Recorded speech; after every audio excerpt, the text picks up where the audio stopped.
Do you ever open a listing and think, wow, that price feels too good to be true? Well, it usually is. I'm Haydn, Halsted, your Spokane real estate resource, and today we're diving into 5 real-world money pits I've met face-to-face this year, plus the price tags you'll face if you ignore the warning signs. If this is what you're looking for, hit subscribe, tap the like button, and let's save you a lot of cash. So first up is those pre-1920 charmers hiding the knob and tube. Those Perry District Craftsman photos are Instagram gold, coffered ceilings, leaded glass, maybe a clawfoot tub, but the danger starts in the basement. Earlier this year, we were under contract on a property on 13th Ave off of Perry, and the seller bragged about updated electrical, but our inspector found live knob and tube hanging from the joist. My electrician quoted about $5,000 to take out the leftover knob and tube and modernize the panel to 200 amp service. And luckily, we were able to grab a credit for the seller before my buyer lost any sleep. So the takeaway is that even though the seller is advertising updated electrical and it makes it sound like the whole house is knob and tube free, you want to have a thorough inspection of the basement and the attic to make sure there are no active lines that somebody missed. A quick panel fix might be $5,000, but once you start chasing wires through plaster walls and you need to do a full rewire, that can rocket past $20,000 easily. Next up is homes perched on Spokane's sneaky water table. Water is Spokane's silent wallet killer, and it shows up where you least expect it. I was recently in the Latah Valley up behind Eagle Ridge, and we were talking to a seller where the well was pushing 112 gallons a minute. I had never heard of anything like that, which is obviously great for sprinklers, but it's terrible for crawl spaces. They were telling me that a nearby 1950s rancher was flooding almost every spring because it had a basement, and they had dual sump pumps to try and make sure that the water was getting out of the house. Another area that I know of that I've talked to homeowners about is Drumheller Springs. It's in this small section of the Audubon Downriver neighborhood, and the water table rises so much underground during spring runoff that a lot of the owners keep 2 to 3 pumps in their house. They have 2 to 3 sump pumps at various places in their foundation to keep the water out of their house. And then another place I was talking to another agent about is the Glen Rose area.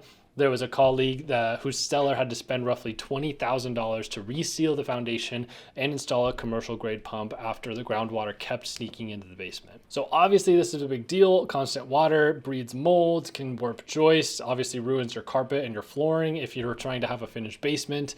And it's really impossible to sell the property if you don't take care of it properly. And these drainage systems and pumps can be tens of thousands of dollars. So you want to try and spot this early. Look in the crawl space, see if the vapor barrier is rippling or looks like a kiddie pool with little pools of water on it. And you want to keep an eye for signs of a basement that has previously leaked and they've put the flooring over it to cover it up. The third thing that comes up a lot is high radon pockets with zero mitigation. Eastern Washington owns some of the state's worst radon zones: the South Hill Basalt, the Latah Creek Valley, slices of North Spokane. Anything above 4 picocaries per liter triggers the EPA action, and in our market, a proper mitigation system can run about $2,200 to $3,000. It's not a crazy expensive fix, but who wants to spend $2,000 on that at the end of the day? And it's hard to even know that it's needed. So as a buyer, what you want to do is make sure that your home inspector does a radon test, and if that number jumps above a 4, then you want to get an invoice from a radon mitigation company. We know of a couple here in the Spokane area, and you want to have them pay that invoice at closing or wrap that into your purchase some way. But radon poses a risk for lung cancer. It is a long-term thing. I do have some clients that fear entering a home that has high levels of radon, and they don't even want to move into it, which is totally fine. But I do say that if you were to smoke some cigarettes like when you were a teenager, maybe you smoked for like a month, even a year of your life at that time, it's pretty unlikely that you're going to get lung cancer because it was such a short period of time. It's the same thing with radon. It is a long-term exposure that leads to lung cancer. So if you're in the house for 20, 30, 40 years with high levels of radon, then yes, you are likely to get lung cancer at that point. But if it's a short period of time, then just like smoking, it's going to be a similar result. The next thing we find is plumbing time bombs: polybutylene, Orangeburg, and Frankenpipes. So the first thing is polybutylene supply lines. I just learned this word recently, actually, but this is the gray plastic pipes from the late 80s, and it shows up here and there. I have not come across it very often, but we just closed a manufactured home in Davenport. We were the 3rd buyer on the deal. The first 2 bailed when they saw the poly, but we decided to lean in. We leveraged the fear, and the seller spent $30,000 to swap every line of the poly plastic for PEX plumbing, and they also installed a new furnace and a new AC. which it was actually kind of easy that because it was a mobile home, because it's not under, you don't have to do like the crawl space is pretty large, and there's not concrete to get through and all that kind of stuff. So mobile home made it a lot easier than a traditional home would have. But this was also a story to say that just because people have backed out of an agreement before doesn't mean that the seller's not willing to take these things on. The buyers before just backed out without a negotiation. We just said, sorry, if you want to sell this thing, it's going to cost you $30,000 and then we'll buy it.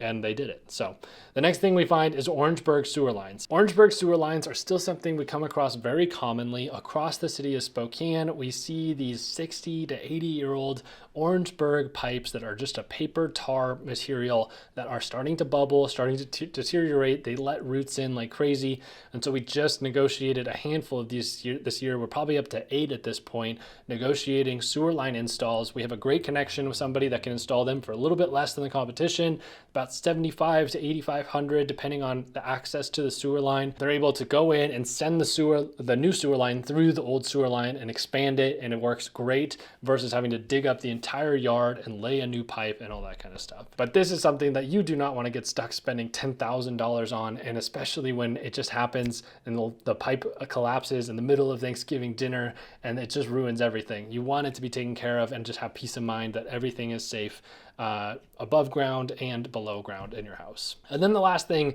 is mixed metal Franken pipes. We see a lot of galvanized into copper, into PEX, all in one run. It might look creative, but the electrolytic corrosion will eat the joints. And you add decades of these combined metals deteriorating on each other, and your flow rate out of your faucet feels like sipping a milkshake through a coffee strainer. The bottom line is you want to have a thorough investigation of the plumbing. Are there mixed metals causing corrosion? Is there Orangeburg pipe? And you got to be asking how long until this leaks behind the drywall, because that's going to be your biggest issue. And then the next thing I want to bring up that I don't feel like people talk about is window replacement, because it's the silent budget crusher. Everyone says we'll just replace the windows later, but I want to talk about that a little bit, because right now I'm swapping windows in 3 bedrooms of my own house, and it's like $8,500 through Home Depot. Renewal by Anderson quoted me almost $40,000 for these same windows, which obviously renewal is crazy.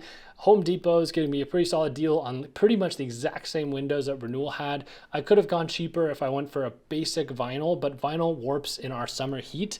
Aluminum sweats in January and gets really condensated.